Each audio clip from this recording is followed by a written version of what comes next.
Bien, pensemos que volvemos un poquito a las ideas, ¿qué es lo que vamos a trabajar en síntesis? ¿Qué es la inmunidad psíquica? ¿Cómo fortalecerla a través de lo social y la educación? ¿Cómo bajarlo a actitudes concretas que podamos encarnar, testimoniar y favorecer? Para en realidad ir haciendo el pasaje de inmunidad psíquica a resiliencia, preparando ya la salida de este tiempo. Para lo cual, bueno, el mantenimiento de la esperanza es fundamental y el lugar de lo simbólico sobre lo real, que después lo voy a profundizar. La permanencia del amor ante lo disruptivo, vuelvo a traer a Ben-Jacquard en un trabajo del 2006, donde él, este trabajo también lo puedo mandar, no lo subimos, pero si lo necesitan, lo puedo mandar. Él en el 2006 hace un análisis muy interesante de cuánto más nos convoca lo traumático o lo disruptivo que las cuestiones que permanecen.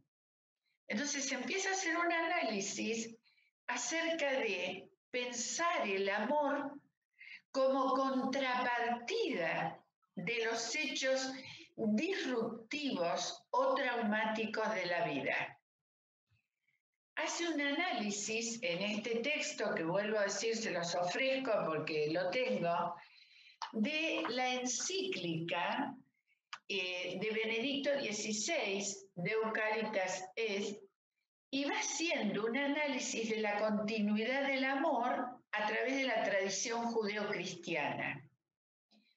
Hace un análisis de esa continuidad y de esa permanencia y también utiliza el texto Los Cuatro Amores de Lewis y se dedica a investigar, claro, que hay un periodista que lo que afirma es que el Papa Benedicto XVI, mientras escribía esta encíclica, tuvo muchos encuentros con Lewis que después pasa a la fama a través de las crónicas de Narnia, que es quien escribe estas crónicas.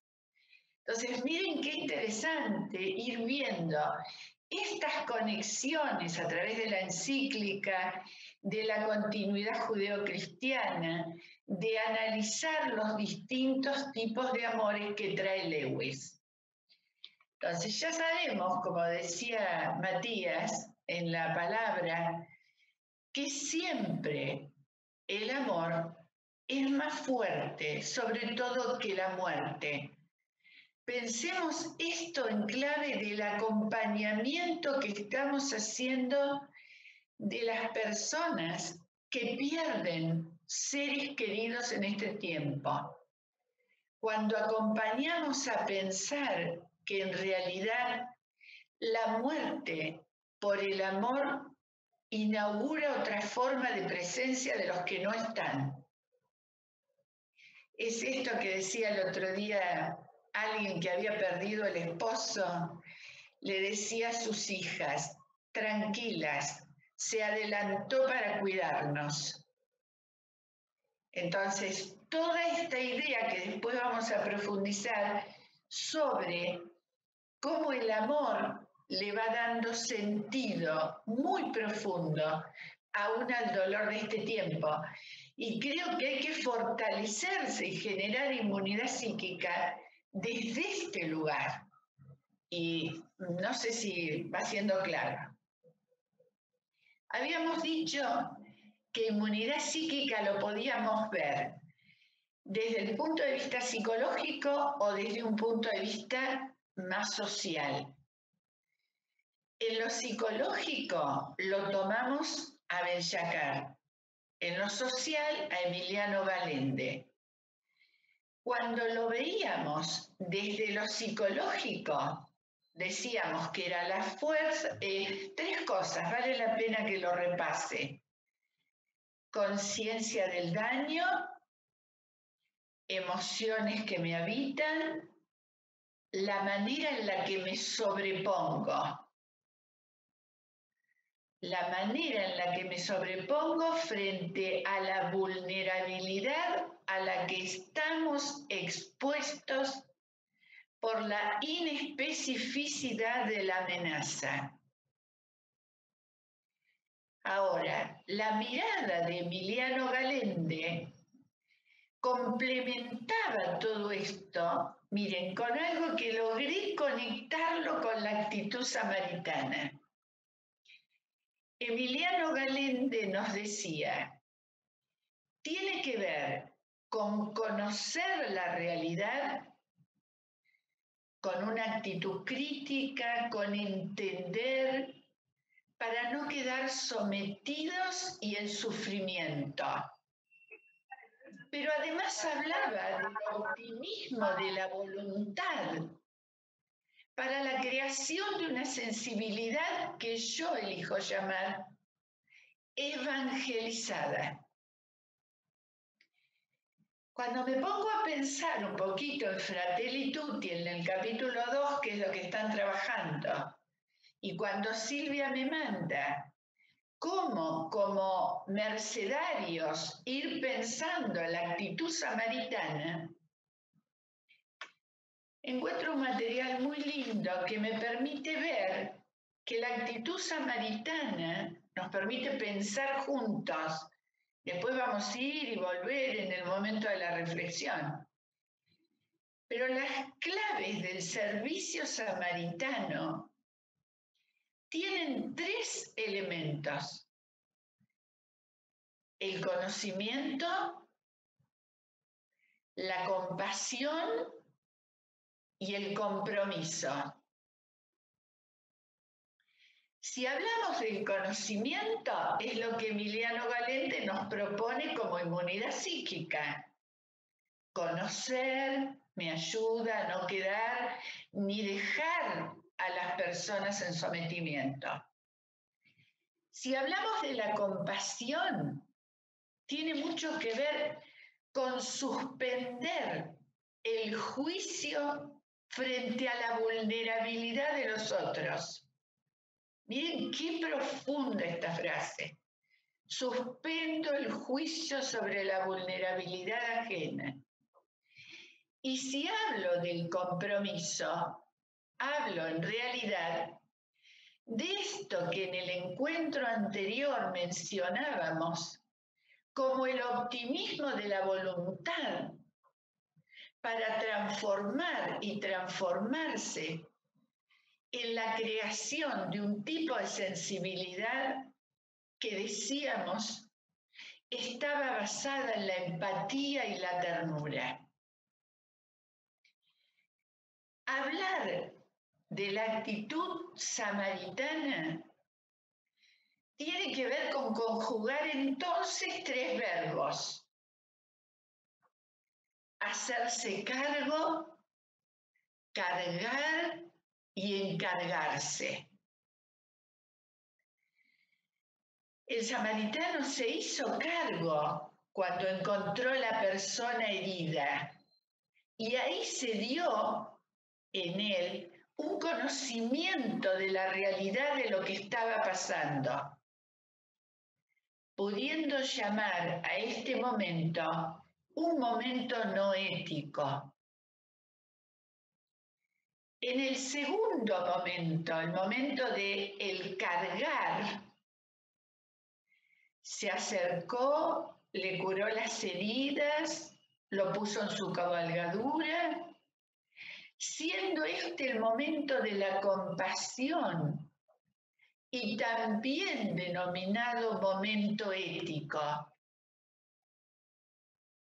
Y el tercer momento se encargó, lo llevó a la posada, entregó los 2 denarios, lo dejó a cuidado hasta que él volviera, con una actitud de profundo compromiso en un momento denominado práxico.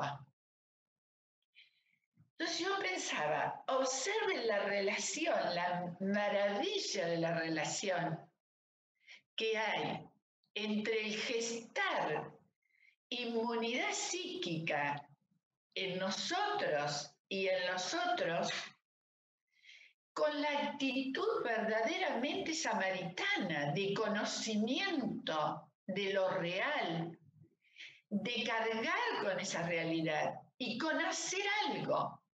Entonces, cuando yo lo leía, me entusiasmaba sola de pensar, miren la conexión entre lo teológico, lo psicoanalítico, lo filosófico, en este entramado de disciplinas que nos va dando el sustento para bajar actitudes concretas en este tiempo.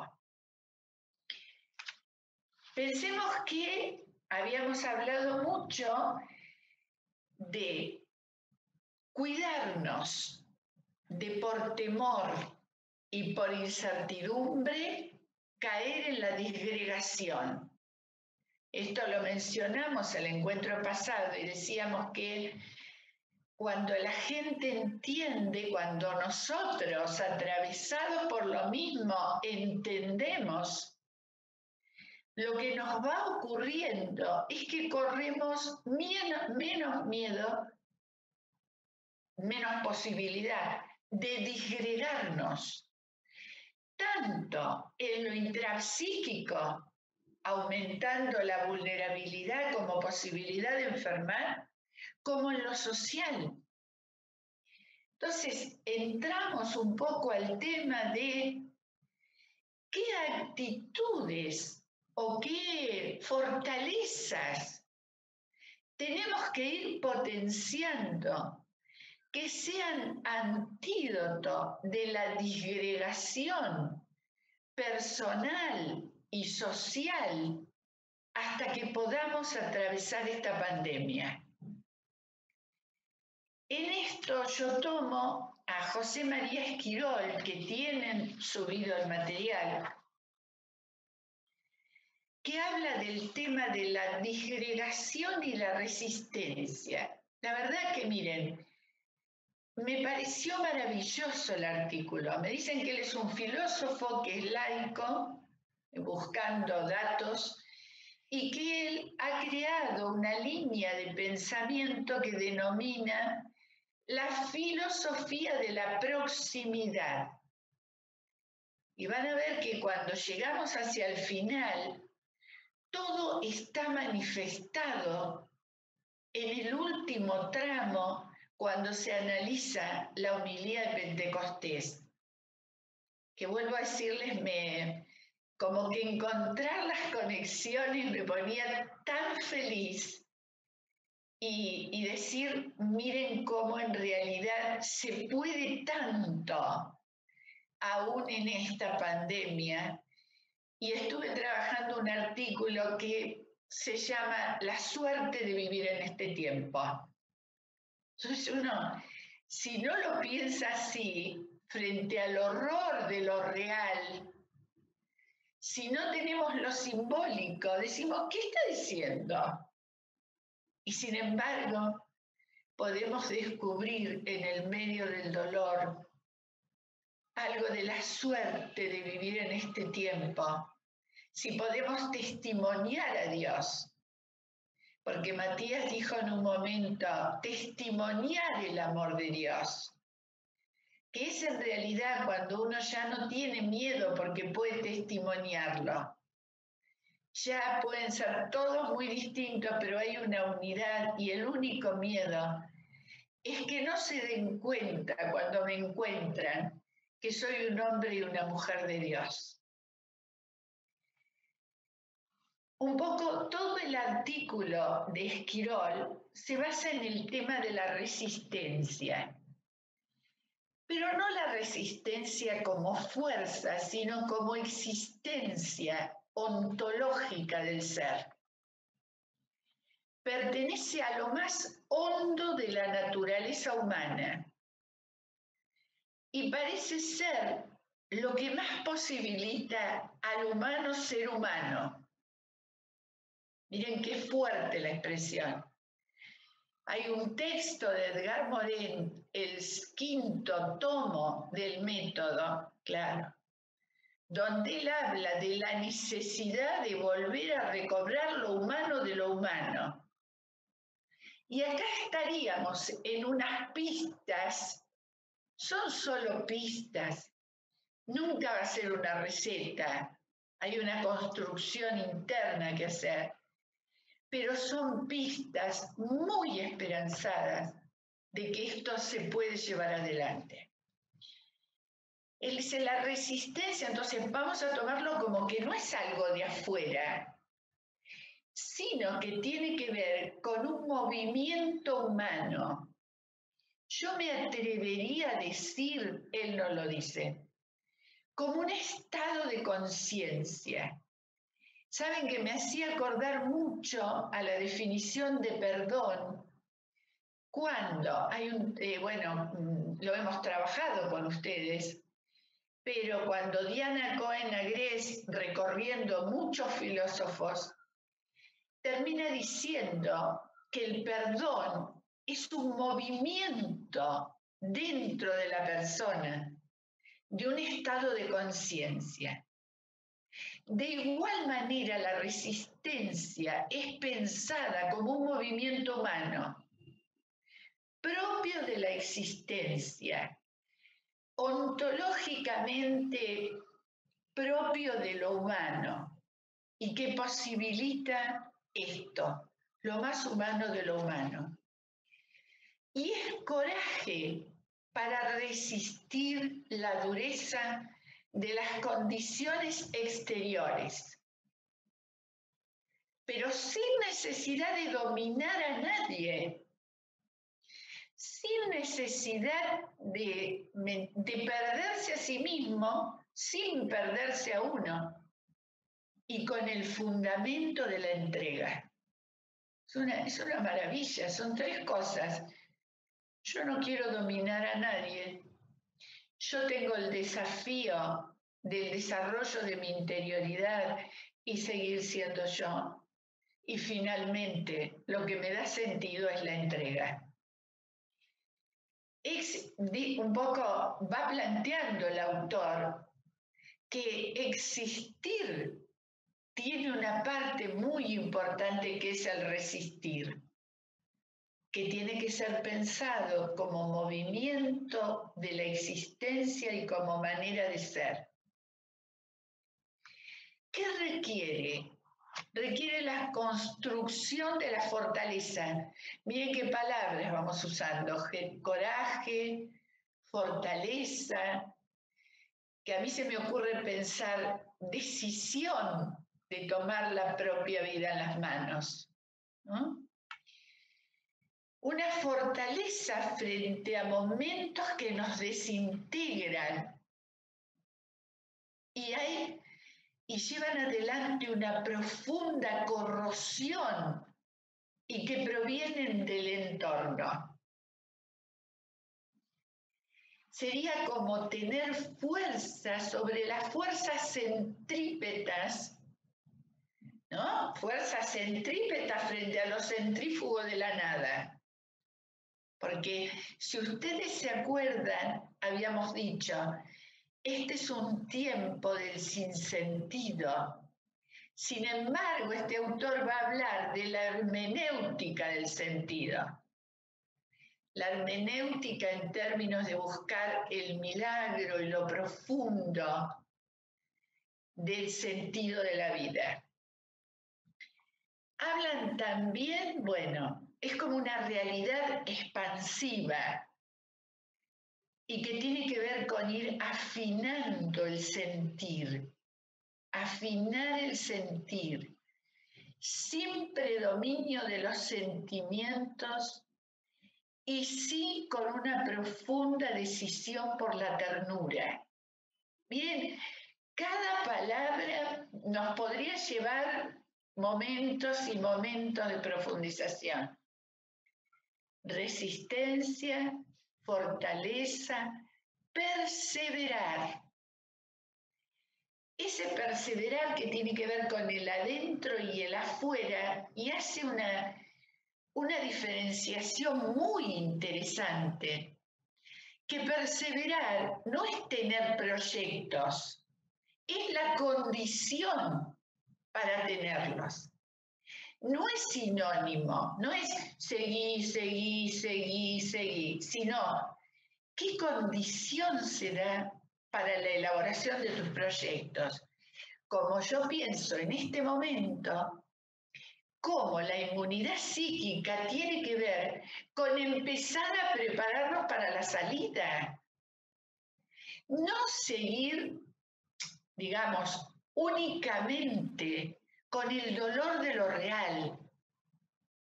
Por eso acá está el tema de lo real y lo simbólico. Entonces, perseverar en ese adentro, en ese afuera y en los proyectos. Ser totalmente consciente que la salvación es comunitaria.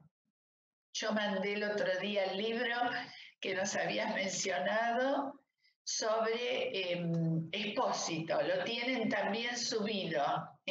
Lo mandé y lo subieron al aula.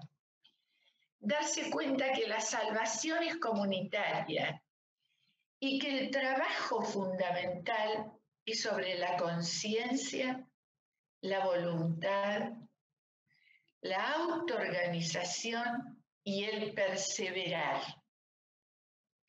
Inclusive acá toma a Deleuze, al filósofo Deleuze, y dice, a veces, que Deleuze afirma, a veces estamos faltos de resistencia a las dificultades del entorno, aún demasiado sometidos a la fatalidad del futuro.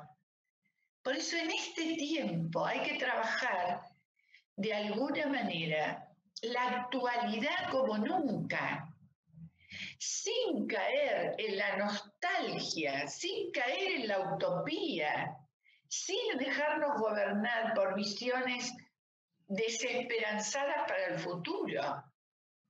Nosotros en este momento de la pandemia y viendo lo que está transcurriendo en otros países, tenemos que ser capaces de transmitir un mensaje esperanzado y que esto, como otras pandemias, también va a terminar. Entonces, ¿cómo decidimos ir preparando la salida? ¿Me entienden? Es como, bueno, el protagonismo de la propia vida, que es opuesto al narcisismo, que no tiene que ver con que lo que yo no haga por mí, la manera en que yo no impacte en los ambientes donde estoy, nadie lo va a poder hacer por mí. Entonces pensemos, esto se los debo haber dicho alguna vez, pero que el estar hecho cargo de uno mismo, de una misma, supone, primero, aceptar los dones de los que somos capaces, que no son nuestros, pero perseveramos en la entrega. Los errores como condición de aprendizaje. El protagonismo, porque muchas de las cosas que yo no haga por mí, nadie las va a poder hacer por mí. El cuidado de mi salud, muchas cosas. El discurso que elijo, los temas de los que elijo hablar, el modo en el que afecto los ambientes donde estoy. Y finalmente, el no favorecer la impunidad. Hacerse cargo de uno es tener siempre palabras claves, claras, para manifestar los desacuerdos que fortalecen los vínculos.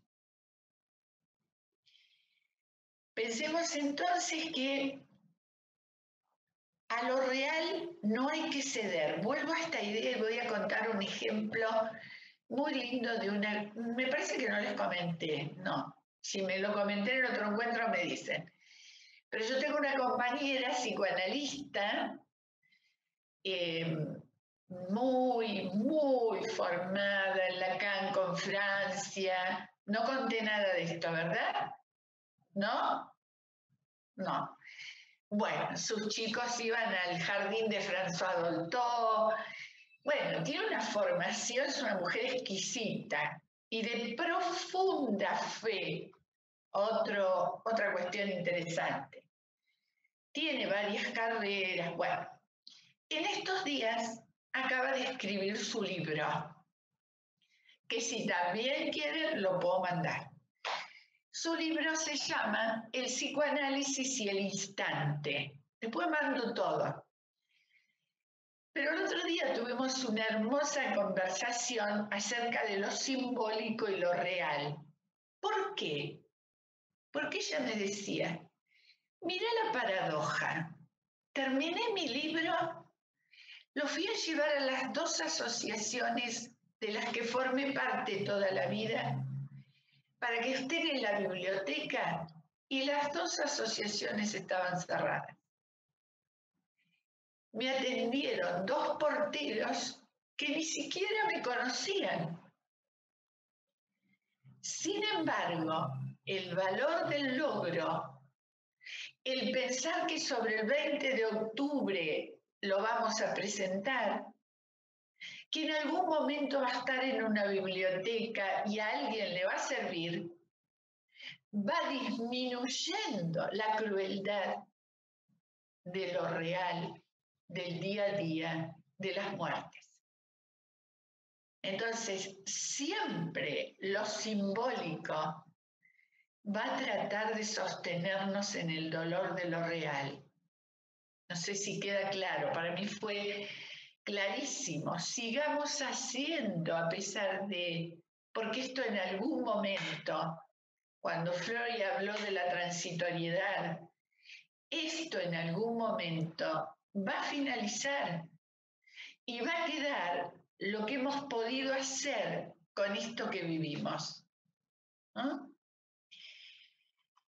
Este autor habla también, yo hice un agregado, del elogio de la cotidianeidad, porque nos quejamos muchísimo de lo que no podemos.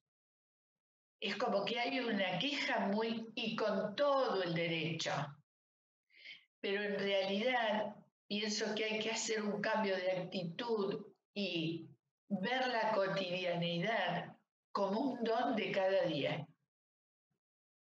Lo cotidiano que se puede recrear, que se refresca, que no es lo mismo, que es mucho más que los lenguajes que lo enuncian. Puede ser para mí un privilegio, como es para mí esto hoy. Entonces, será el Zoom, es cotidiano, no los puedo ver, no puedo viajar, no puedo ver a mis nietos, pero esto es en realidad algo diferente en mi cotidianeidad que refresca mi vida y que probablemente ni siquiera hay palabras para designarlo, porque el lenguaje parece que nos quedamos sin palabras para hablar de esto. De todo esto que podemos hacer, aún en lo cotidiano. Poner la casa linda, que haya un lindo aroma, que todos los días podemos refrescar y elogiar esa cotidianidad. Todo lo que este autor dice, lo dice desde lo creado por él, que es la filosofía de la proximidad, esta cuestión de lo próximo, ¿no? La atención en el otro, la resistencia unida a la filosofía de la proximidad contribuiría a constituir una hermenéutica del sentido, ¿no? Para que las cosas, yo digo, y la identificación con lo más cercano que va generando una situación de amparo, porque la inmunidad tiene que ver con el amparo que viene del encuentro con la otredad. Por eso él dice, la persona que el resistente, es una persona que se resiste al dominio, se resiste al egoísmo, a la indiferencia, al imperio de la actualidad, porque hay un futuro por venir, y en realidad no está impregnado de ese tipo de ceguera. Entonces, todo esto, paradójicamente, nos lleva a pensar en la suerte, de alguna manera, de estar viviendo este tiempo. Es decir, bueno, hay que tener cuidado con quién se lo decimos, ¿no? Porque podría entenderlo. Pero creo que es generar, claro, pero es generar inmunidad y contribuir a gestarla. Donde lo real, claro, todo lo real nos ofrece motivos para la desilusión. Cuando vemos que todos los días no se reducen los casos de muerte, cuando vemos que todos los días no disminuyen los contagios, díganme si en realidad, visto crudamente, me llevan a perder la esperanza. Sin embargo, ¿cómo hacemos para ir sosteniendo esto, no? Y este autor de Thomas Holding, un filósofo que dice, tenemos que pensar que donde crece el peligro, crece la oportunidad. Crece el peligro, mayor oportunidad hay de gestar otras cosas. Y lo asocia con la oportunidad de configurarnos al estilo de Jesús. Dar forma, lo va a decir el Papa en la homilía, él lo dice como poder darle forma a su consolación. ¿Cómo doy forma en mí a la consolación de Jesús? Entonces, este es el tiempo en realidad que uno puede ser alguien para alguien, que puede tolerar la unidad en la diversidad y que casi estamos interpelados a descubrir la fraternidad que tenemos. Ni siquiera a crear, es descubrir con alegría la fraternidad existente. Los vínculos que tenemos, todo lo que tenemos, dejando atrás el pesimismo de la añoranza, la nostalgia y a veces, bueno, la negatividad frente a lo incierto, y sin respetar los procesos de dejar que se desarrollen para separar después lo bueno de lo malo. Ni siquiera nos damos ese tiempo. Dice algo muy, muy especial este autor, ahora estoy recorriendo otro autor, que me pareció muy lindo porque dice, los acontecimientos que nos ocurren son palabras a descifrar. ¿Qué es esto en mi vida? Que toca mucho la inteligencia espiritual, después lo voy a desarrollar, ¿no? Son palabras a descifrar que nos descifran a nosotros. Esta frase es una maravilla, porque ¿qué es esto que me acontece hoy en mi vida? ¿No? Y ahí, bueno, aparece de nuevo toda la idea del amar, toda la idea de salir del culto únicamente a los sentimientos para estar muy atentos al culto de la ternura, uniendo un poco todo lo que tiene que ver con el desarrollo de la vida espiritual.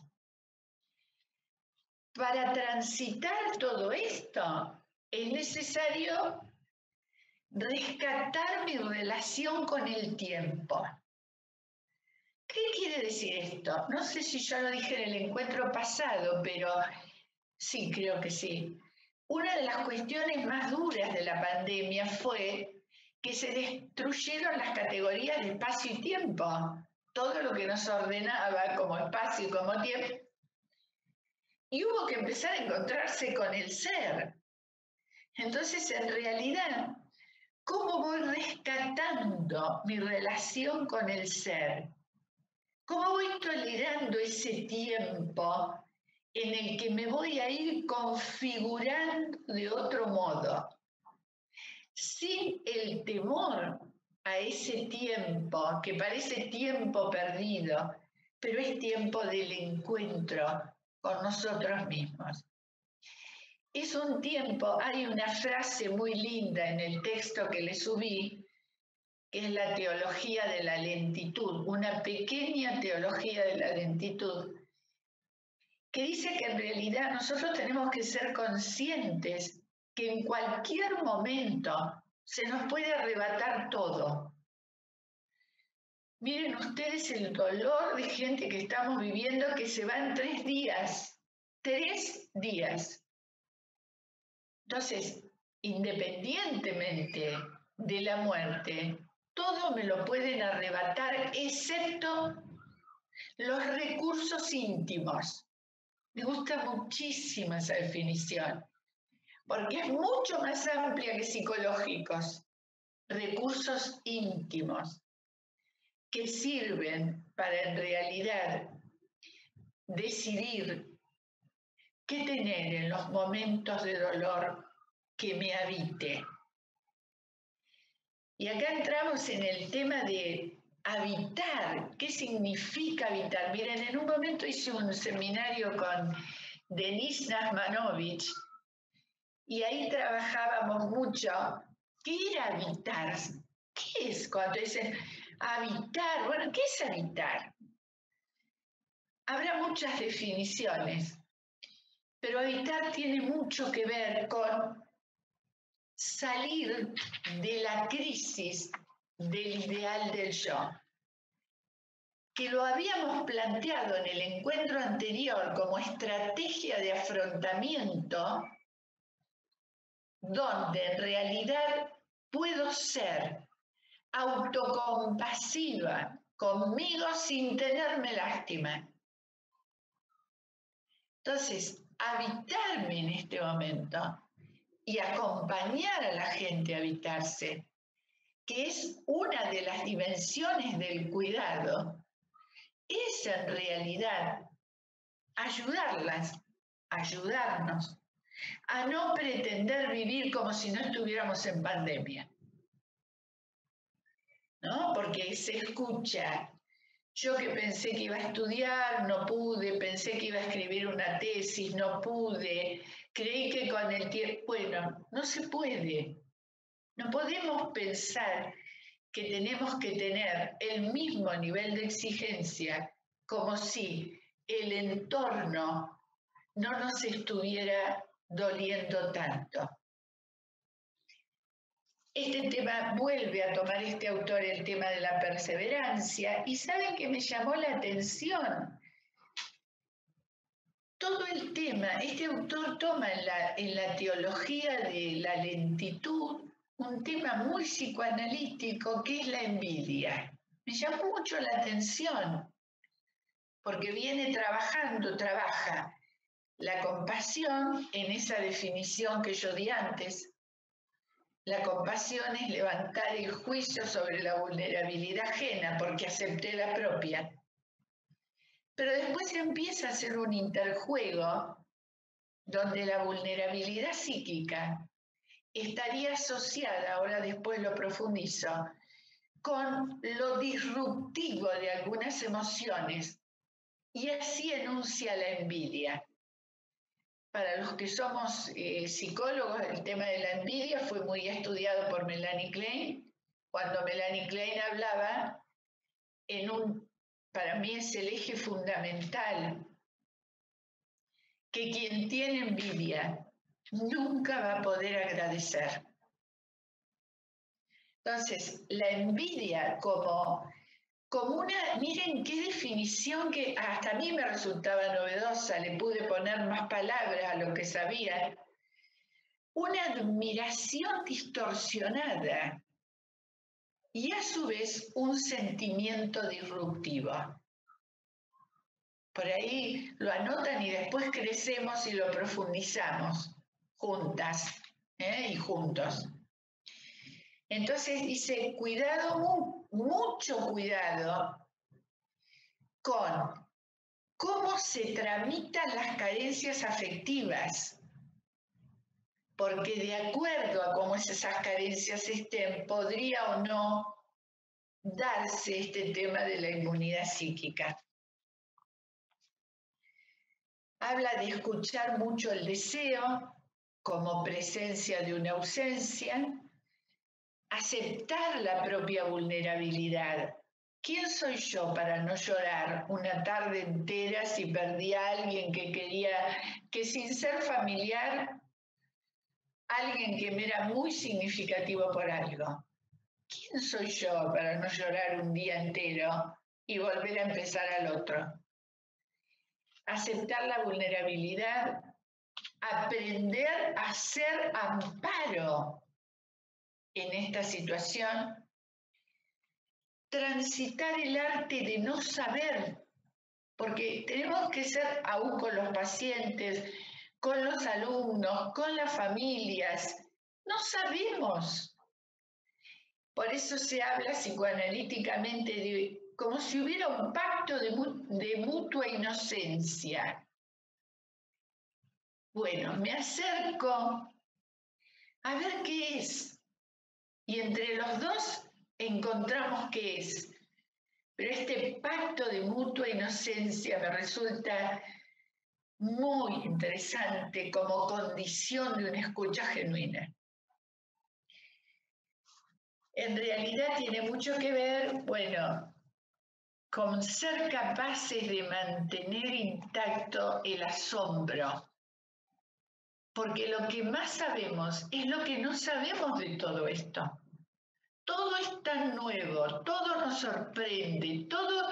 Entonces, también la vulnerabilidad es aceptación de la propia tolerancia del ensayo y el error, pero con la decisión de seguir, con la decisión de construir, convencidos de que se puede. Acá entramos un poquito, es decir, ya hablamos de las actitudes, como serían pistas desde el samaritano, desde estos autores, para ir fortaleciéndonos. Pero si bajamos un poquito más a lo psicológico,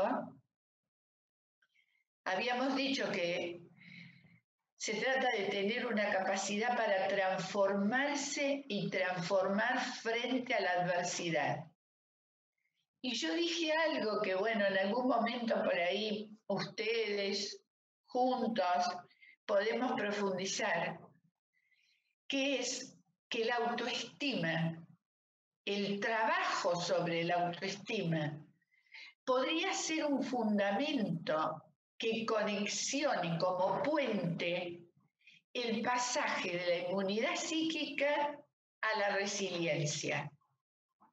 Ahora, ¿cuándo se consolida esta autoestima? Esto está muy estudiado por Boris Cyrulnik, Zuckerfeld, el profesor Rubén Zuckerfeld, para las que, bueno, son colegas y lo quieren profundizar, el libro de Rubén Zuckerfeld, Procesos Terciarios.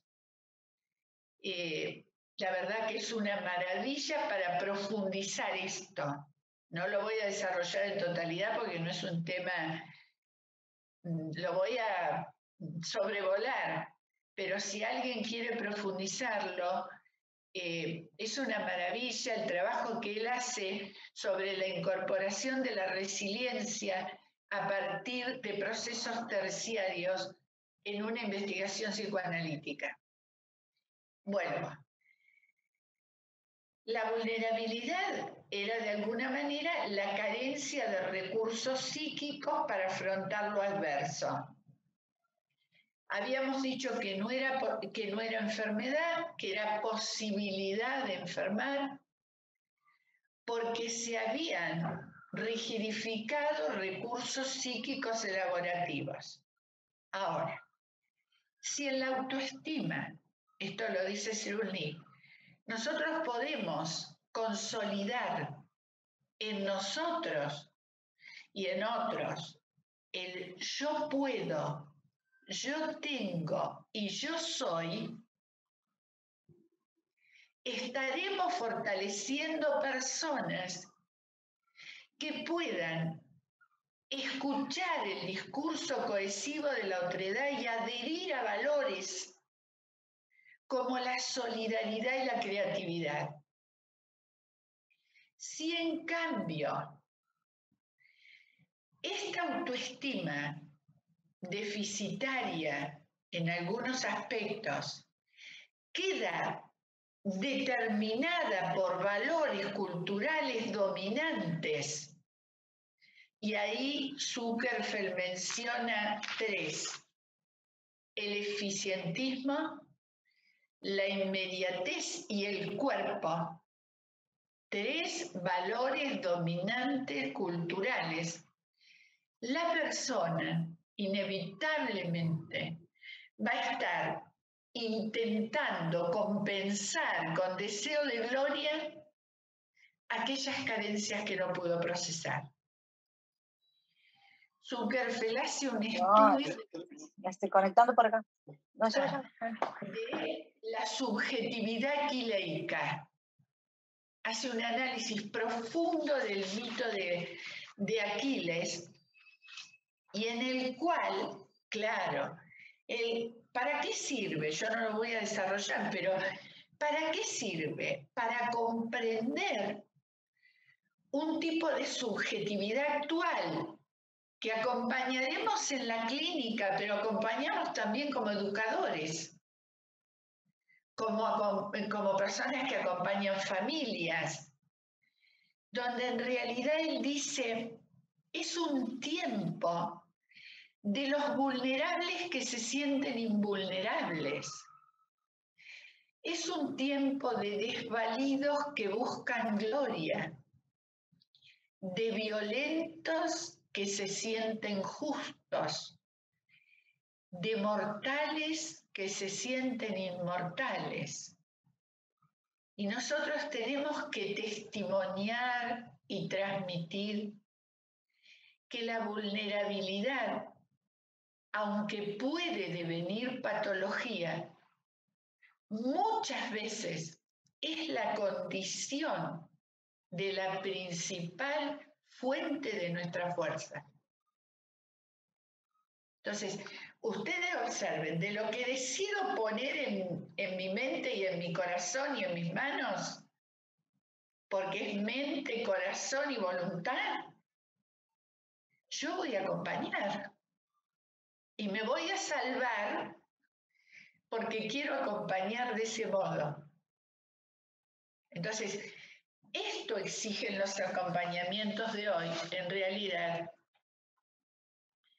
para poder ir consolidando fuerza psíquica por saberse vulnerable.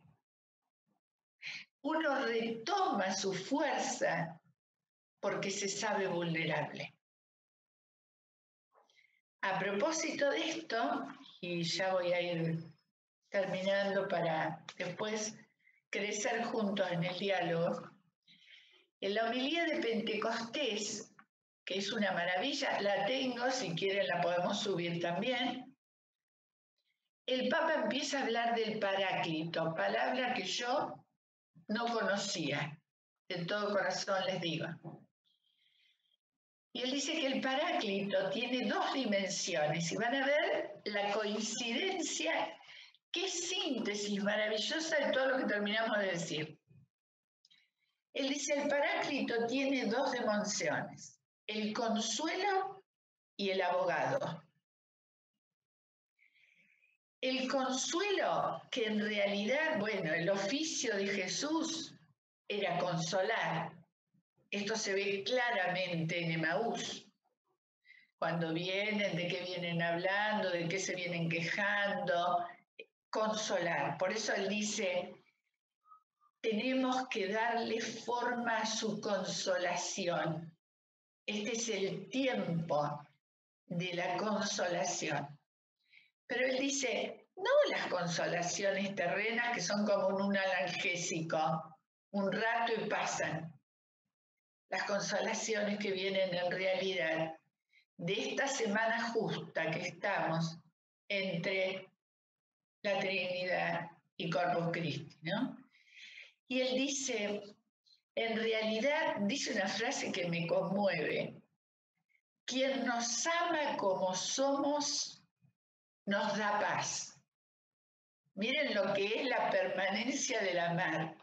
Los que nos aman como somos, nos dan paz.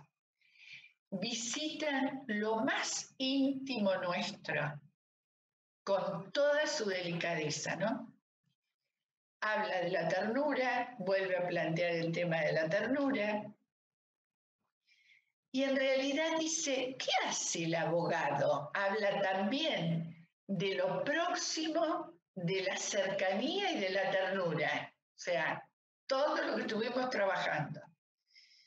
Y dice, ¿qué hace el abogado? El abogado no hace como en este tiempo que habla por. Se acerca y le susurra al oído lo mejor para que se defienda, lo mejor para el discernimiento, esto lo agrego yo, lo mejor para, en realidad, la amplitud de su conciencia y no obturar a la misma. Y allí, ¿no? Dice, no se nos impone por la fuerza, nos susurra al oído, ¿no? Y allí da 3 sugerencias o antídotos contra las tentaciones más difundidas. Y van a ver qué es lo que venimos trabajando. Primero, tenemos que ser capaces de dar prioridad al hoy. Prioridad al hoy. Sin la nostalgia, sin la melancolización que habla de una esperanza desmantelada y sin tampoco el terror al futuro por lo incierto. Entonces, hoy es nuestro día para disfrutar, para sentir a Dios, para testimoniarlo, para amar, para agradecer la vida. El segundo elemento que plantea es cómo encontramos armonía en lo diverso. Porque el amor, amar con sanidad, es mucho más que simplemente amar. Porque a veces también el amor está muy impregnado de patología. ¿Qué es amar con sanidad? Amar a pesar de. Es a pesar de que tenés cosas que yo no hubiera elegido, que tenés cosas que no me son tan gratas. Es decir, amar lo que se nos parece, amar lo que es igual, lo esperado. En realidad, mostremos, saco la perversión, pero mostremos que puedo hablar de amar por sobre lo diferente. Y él dice así, ¿no? Los apóstoles eran todos muy diferentes, pero la unión era ser testimonio de Dios. El tercer elemento que pone, que para mí es muy, muy actual, es el tema de pon a Dios antes que a tu yo. El eje, el centro de la vida espiritual es el corrimiento del propio yo en el sentido de ese yo que hablábamos en el encuentro pasado, que no puede ceder, que pone primero todo lo suyo, ¿no? Y entonces él dice, todo esto supone un vaciarse para llenarse de Dios. Y da dolor, porque es perder a veces lo propio para dejar alojar a Dios. Pero dice algo que para mí, él dice, si mis proyectos están primero, y usa las palabras de Zuckerberg, si está el eficientismo, si está la inmediatez, si está la horizontalidad, no va a haber frutos. No va a haber frutos. Entonces aparece lo que los especialistas de inteligencia espiritual llaman las atrofias de la inteligencia espiritual. Yo creí, la verdad que me quedé impactada que diga, tenemos que salir de los ismos. Los ismos generan división, generan ideología, pragmatismo, narcisismo, infantilismo. Tenemos que salir. Y esto en realidad lo que nos muestra es casi la urgencia del desarrollo de un tipo de inteligencia que es la inteligencia espiritual, que es una inteligencia que tiene dimensiones muchas, pero tiene dimensiones centrales en términos de la hermenéutica del sentido de la vida, la toma de distancia de vínculos y emociones, la trascendencia y la alegría por estar vivos.